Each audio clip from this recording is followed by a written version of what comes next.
الرحيم الحمد لله نحمده ونستعينه ونستغفره ونؤمن به ونتوكل عليه ونعوذ بالله من شرور أنفسنا ومن سيئات أعمالنا من يهده الله فلا مضل له ومن يضلله فلا هادي له ونشهد أن لا إله إلا الله وحده لا شريك له ونشهد أن محمدا عبده ورسوله قال الله تبارك وتعالى في القرآن المجيد والفرقان الحميد أعوذ بالله من الشيطان الرجيم بسم الله الرحمن الرحيم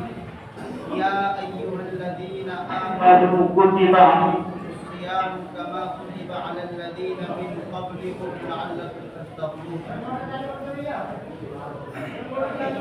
اللہ العظیم. محترم بزرگوں اور دینی بھائیوں، میں نے آپ حضرات کے سامنے قرآن کریم کی آیت کریمہ آپ حضرات کے سامنے پیش کی ہے، جس کے اندر خالق کائنات نے ایمان والوں کے لیے ایک عمل اور جس کو اسلام کے اندر شریعت کے اندر فرض ہونے کا درجہ حاصل ہے اور اسلام کی ان 5 بنیادوں میں سے ہے جو اسلام کے ستون کہلائی جاتی ہیں، انہی میں سے ایک روزہ ہے. جو آیت کریمہ آپ حضرات کے سامنے پڑھی ہے، اس کے اندر اللہ نے کائنات نے روزے کا تذکرہ ایمان والوں کو، اللہ سے ایمان والوں کا رشتہ ہے، اس کو آواز لگا کر کے اس کے ذریعے پکار کر کے کہا ہے یا ایھا الذین آمنوا. اس طریقے سے یہ اللہ نے جو یہ رشتہ پکار کر کے ایمان والوں کو، انسانوں کو مخاطب کر کے کہا. عام انسان عام حالت کے اندر جس طریقے سے ایک باپ اپنے بیٹے کو اگر نام لے کر کے پکارے، باپ کہے کہ اے سلمان یا کوئی اور نام اپنی زبان سے نکال کر کے پکارے تو یقیناً اس کے اندر اتنی محبت نہیں جھلکتی. جب باپ کہے اے میرے بیٹے، اس کے اندر محبت بہت زیادہ جھلکتی ہے. وہی رشتہ اللہ رب العزت نے اپنے ایمان والے بندوں کو اور اپنے ماننے والوں کو کہا اے مجھے ماننے والوں، مجھ پر ایمان رکھنے والوں، مجھ پر یقین رکھنے والوں، مجھے سب کچھ ماننے والوں، کتب علیکم الصیام، تم پر روزوں کو فرض کیا گیا ہے، کما کتب علی الذین من قبلکم، جس طریقے سے تم سے پہلے امت اس دنیا کے اندر آئی، تم سے پہلے نبی اس دنیا کے اندر آئے، ان کے اوپر بھی یہ روزوں کی فرضیت تھی، ان کے اوپر بھی روزوں کو فرض کیا گیا تھا، لیکن طریقہ مختلف تھا. آئیے ابتدائی دور کے اندر دیکھتے ہیں، جب اسلام کی ابتدائی کے اندر ہے، اس وقت کے اندر طرز عمل یہ ہے کہ انسان کو شام کے وقت میں افطار کرنے کے بعد سحری کھانے کی اس کو اجازت نہیں ہے. ابتدائی دور کے اندر ایک صحابی اور بھی مختلف واقعات اس طرح کے آقا علیہ السلام کے پاس آتے ہیں. ایک صحابی صبح کے وقت میں روزہ رکھتے ہیں اور پورے دن کھیت کے اندر کام کرتے ہیں، پورے دن کھیتی کھلیان کرتے ہیں. شام کے وقت اپنے گھر پر آتے ہیں، آ کر کے اپنی بیوی سے کہتے ہیں اے محترمہ کچھ افطار کے لیے کچھ کھانے کی چیز مجھے دے دیجیے. محترمہ کہتی ہیں، ان کی اہلیہ ان کی بیوی کہتی ہیں میرے سر کے تاج، گھر کے اندر تو کوئی چیز نہیں ہے، لیکن میں اپنے پڑوس میں جاتی ہوں، پڑوس میں جا کر کے کچھ مانگ کر کے لاتی ہوں تاکہ آپ کچھ کھا سکو. آپ نے پورے دن محنت مزدوری کی ہے، شام کے وقت آپ گھر پر آئے ہو تو آپ کے لیے گھر کے اندر تو کچھ کھانے کے لیے نہیں ہے، میں پڑوس کے اندر جاتی ہوں اور کچھ کھانے کی چیز لاتی ہوں. حالانکہ اس وقت میں طریقہ یہ ہے، اس وقت کا حکم یہ ہے کہ اگر افطار کے وقت میں انسان کی آنکھ لگ گئی، انسان کو نیند آ گئی، اگر یہ سو گیا تو اسی وقت کے اندر، اسی حالت کے اندر اس کو اگلا روزہ مکمل کرنا ہوتا تھا. سحری کھانے کی اجازت نہیں تھی. اگلا دن اگلا روزہ اسی حالت کے اندر رکھنا ہوتا تھا، اور یہی ہوا جب ان کی بیوی پڑوس سے کچھ کھانے کے لیے مانگ کر کے لائی تو دیکھا کہ شوہر محترم ٹیک لگا کر کے ان کی آنکھیں لگ گئی ہیں، ان کو نیند آ گئی ہے، اور اسی حالت کے اندر جب گھر کے اندر دیکھا کہ شوہر سو گئے ہیں تو اگلا روزہ انہوں نے اسی حالت کے اندر جب رکھا، صبح ہوئی تو پہلے کے وقت کام کے لیے نکلے تو غش کھا کر کے چکر کھا کر کے زمین کے اوپر گر پڑے۔ یہ واقعہ اور یہ ماجرا جب آقا علیہ السلام کے سامنے پیش کیا گیا اور کہا گیا اے اللہ کے نبی علیہ السلام، روزہ رکھنا بڑا مشکل ہو رہا ہے، یہ ابتدائی دور کی بات ہے، تو اسی وقت کے اندر آقا علیہ السلام نے خاموشی اختیار کی، کیوں؟ اللہ کا کوئی حکم نہیں تھا۔ اسی وقت کے اندر آیت کریمہ نازل ہوئی، احل لکم لیلۃ الصیام احل لکم لیلۃ الصیام الرفث الی نسائکم، کہ ٹھیک ہے صبح کے وقت میں سحری کھا کر کے روزہ رکھو، شام کو جب غروب آفتاب ہو جائے، سورج چھپ جائے تو اس وقت کے اندر تم جو چاہو کرو۔ وہ چیزیں بھی، ان چیزوں کی بھی اجازت دے دی گئی جن کو روزے کی حالت کے اندر منع کیا گیا تھا، چاہے پوری رات کھاؤ، پوری رات کچھ بھی کرو، جو چیزیں اسلام نے جائز قرار دی ہیں ان چیزوں کے کرنے کا حکم رمضان المبارک کی راتوں کے اندر بھی کر دیا گیا۔ لیکن جب یہ آیت کریمہ نازل ہوئی، اللہ کے نبی علیہ السلام نے لوگوں کے سامنے پیغام دیا، اب حکم یہ ہے، اب کام کرنے کے یہ ہیں، تو یقیناً صحابہ کے اندر ایک طریقے سے خوشی ہوئی، اور اسی آیت کے اندر کما کتب علی الذین من قبلکم، جس طریقے سے تم پر روزوں کو فرض کیا گیا ہے، کوئی مشکل تمہارے لیے نہیں، بلکہ تم سے پہلی امتیں، تم سے پہلے ابھی جو اس دنیا کے اندر آئے ان کے اوپر بھی روزوں کو فرض کیا گیا تھا۔ آپ کسی بھی دنیا کے مذہب کو دیکھ لیجئے، ہر مذہب کے اندر روزوں کو کسی نہ کسی اس کے اندر رکھا گیا ہے، کہیں برت کے نام سے، کہیں یہودی کو اللہ رب العزت نے قرآن کریم کے اندر صرف ایک مرتبہ پکار کر کے کہا تو انہوں نے اپنے آپ کو کہہ لیا نحن ابناء اللہ، کہ ہم اللہ کے بیٹے ہیں، اور ایمان والوں کو اللہ رب العزت نے قرآن کریم کے اندر تقریباً 88 جگہ کا اے ایمان والو، یہ رشتے کو پکار کر کے کہا، لیکن ایمان والا غفلت کے ساتھ زندگی گزار رہا، ایمان والا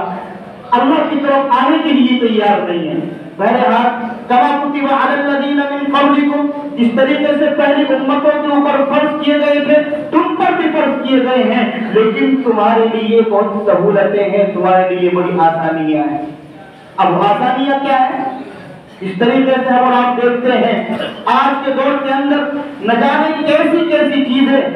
ایجاد ہو گئی ہیں، کیسے آلے ایجاد ہو گئے ہیں جن کو آسانی کے ساتھ استعمال کیا جاتا ہے۔ حالانکہ اس وقت کو دیکھیں، آقا علیہ السلام سلمان فارسی رضی اللہ تعالیٰ عنہ بھی ہیں، آقا علیہ السلام ارشاد فرماتے ہیں کہ کبھی کبھی آقا اور صحابہ کرام رضوان اللہ تعالیٰ علیہم اجمعین کئی دن تک، کئی روز تک صرف 2 کھجور، 1 کھجور کے ذریعے سے اپنے روزے کو افطار کیا کرتے تھے، اور سحری کے اندر بھی کوئی ایسی اچھی چیز کھانے کو نہیں ہوتی تھی۔ آج ہم اپنی سحری اور افطاری کو دیکھیں، ایسی مشروب، ایسی پینے کی چیزیں ایجاد ہو گئی ہیں کہ اگر انسان سحری کے وقت ان کو پی لے، انسان سحری کے وقت ان چیز کو استعمال کر لے تو شام تک اس کو بھوک اور پیاس کا احساس نہ ہو۔ آج کے اس زمانے کے اندر ایسی چیزیں ایجاد ہو گئی ہیں، اس اعتبار سے بھی آج کے دور میں روزہ رکھنا آسان ہے۔ اس وقت کے اندر صرف پانی سے روزہ رکھا،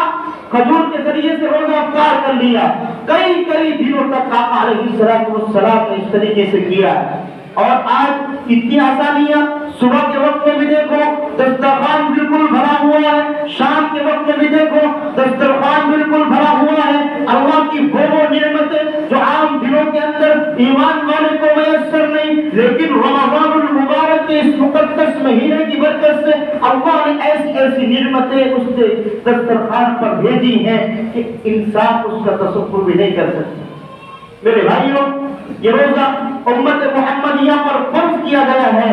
اب اس کی کی اہمیت کیا ہے؟ اہمیت یہ ہے جس طریقے سے موسیٰ علیہ السلام کو جب رب کائنات نے آئیے روزے دار کی منہ کا تذکرہ، منہ کی بو کا تذکرہ، موسیٰ علیہ السلام کو جب رب کائنات نے کتاب سے نوازا، تورات سے نوازا، تو اس وقت کے اندر موسیٰ علیہ السلام سے کہا وَوَعَدْنَا مُوسَىٰ 30 لَيْلَةً کہ موسیٰ تمہیں کتاب جب دی جائے گی، تمہیں تورات جب دی جائے گی جب تم 30 دن کے روزے رکھ کر کے آؤ گے۔ یقیناً موسیٰ علیہ السلام نے 30 دن کے روزے رکھے، آخری روزے کے بعد جب محسوس کی کہ میرے منہ سے بدبو آ رہی ہے، میرے منہ سے بو آ رہی ہے، اس وقت کے اندر کسی قسم کی گھاس کا استعمال کر کے اپنے منہ کی بدبو کو ظاہر کرنے کے بعد اللہ کے حضور پہنچے۔ اللہ نے کہا یہ کیا کر کے آئے ہو؟ واپس لوٹا دیا۔ پھر اسی بدبو کو پیدا کرنے کے لیے موسیٰ علیہ السلام نے 10 روزوں کو مزید کیا، 10 روزے اور رکھے۔ کیوں؟ اللہ کا حکم ہے، تمہیں یہ بدبو محسوس ہو رہی ہے لیکن اللہ کے یہاں مشک و زعفران سے بھی بہتر ہے۔ اسی طریقے سے رمضان المبارک کی اور مزید برکت ہے، جس طریقے سے نماز پڑھتا ہے اللہ اس کا اجر دیتا ہے، انسان زکات دیتا ہے اللہ اس کا اجر دیتا ہے، حج ادا کرتا ہے اللہ اس کا اجر دیتا ہے، لیکن جب رمضان المبارک کے اجر کی بات آئی اللہ نے کہہ دیا وَأَنَا أَجْزِي بِهِ وَأَنَا أُجْزِي بِهِ کہ میں خود اس کا بدلہ ہوں، اس کا اجر نہیں بلکہ میں خود ہوں اس کا، جس نے روزہ رکھا اور ان تمام چیزوں سے وہ رکا رہا جن چیزوں سے روزے کی حالت میں رکنے کے لیے رب کائنات نے کہا ہے ان چیزوں سے پرہیز کیا، ان چیزوں سے اپنے آپ کو باز رکھا، ان چیزوں سے اپنے آپ کو دور رکھا اور اسی حالت کے اندر روزے کو مکمل کیا، تو اللہ کہتا ہے وَأَنَا أَجْزِي بِهِ میں اس کا بدلہ خود ہوں۔ فرشتے کے ذریعے سے اس کا بدلہ نہیں بلکہ اس کا بدلہ میں خود ہوں، اور جس کا اللہ ہو جائے اس کا پھر کون کیا بگاڑ سکتا ہے؟ بس کمی یہی ہے کہ جس طریقے سے عبادت کرنے کا حکم ہے، جس طریقے سے روزہ رکھنے کا حکم ہے، ہم ان طریقوں کو چھوڑ کر کے روزہ تو رکھ رہے ہیں، ہم تمام عبادتیں تو انجام دے رہے ہیں لیکن طریقہ بدل دیا ہے، اپنی مرضی کے مطابق چل رہے ہیں۔ حالانکہ حکم ہے کہ تمہیں اپنی نگاہوں کی بھی حفاظت کرنی ہے، اپنی زبان کی بھی حفاظت کرنی ہے، اپنے کان کی بھی حفاظت کرنی ہے، اپنے پاؤں کی بھی حفاظت کرنی ہے، ہر چیز کی حفاظت کرو گے تو یقیناً تم مکمل طریقے پر روزے دار کہلاؤ گے۔ اسی طریقے سے تجارت کے اندر جاؤ گے تو وہاں کمی بیشی بھی چھوڑنی ہے، کم ناپنا کم توڑنا، اور اسی طریقے سے اور بے حیائی کے کام تمام کو ترک کر کے روزے کی حالت کے اندر رہو گے تو اللہ کے یہاں روزہ مقبول ہے، اور اللہ اس کے بدلے میں جنت کے اندر ایک محل کو جس کو ریان کہا گیا ہے اس کے لیے اس انسان کے لیے وہ محل تیار کرتا ہے۔ اسی لیے ہمیں چاہیے ہم روزوں کا اہتمام کریں، رمضان المبارک کا مہینہ چل رہا ہے اس کا احترام کریں۔ رمضان روزے کا احترام الگ ہے، رمضان کا احترام الگ ہے۔ رمضان کا احترام یہ ہے اس طریقے سے کوئی انسان شریعت کی نظر میں معذور ہو، شریعت کی نظر میں اس کو مرض لاحق ہو، جس طریقے سے کوئی انسان کسی انسان کو ایسی بیماری ہو کہ اگر وہ انسان روزہ رکھتا ہے اور ماہر ڈاکٹروں نے کہہ دیا ہو کہ اگر یہ انسان روزہ رکھے گا تو اس کی بیماری بڑھ جائے گی، اس کا مرض بڑھ جائے گا، اس کو سکون نہیں ملے گا، اس طریقے پر اس انسان کو چاہیے کہ وہ روزے کو چھوڑ دے، لیکن اب روزے کو چھوڑ دینے کے بعد اب وہ رمضان کا احترام کرے، اپنے گھر کے اندر بیٹھ کر کے کوئی چیز کھانی ہے تو روزے داروں کے سامنے نہیں بلکہ گھر کے کونے میں چھپ کر کے کوئی چیز کھا لے، کوئی چیز پی لے، اس کی بھی اجازت ہے، ہر روزے چھوڑنے کی اجازت دی ہے۔ وہی حکم یہ بھی ہے کہ رمضان کا احترام کیا جائے، روزے داروں کے سامنے نہیں۔ رمضان کا احترام یہ ہے کہ روزے داروں کے سامنے کوئی چیز نہ کھانی نہ پینی۔ اس طریقے سے ایک وقت تھا کہ ایمان والوں کے علاوہ اگر کوئی سماج کے اندر کھاتا پیتا اس کو اتنا برا محسوس کیا جاتا تھا کہ تو نے رمضان کی ناقدری کی ہے، اس مہینے کی ناقدری کی ہے۔ اس کے والد اس کو ڈانٹتے اور ڈپٹتے تھے، یہاں تک کہ تنبیہ کرتے تھے. لیکن آج ہے ہمارے خود بچے ایمان والوں کے، رمضان کا مہینہ چل رہا ہے، راستوں کے اندر چوکوں کے اندر نوجوان کولڈ ڈرنک کا استعمال کر رہے ہیں. نوجوان چوکوں پر دکانوں پر کھڑے ہو کر کے فخر کے ساتھ، ارے تمہیں شرم کے بارے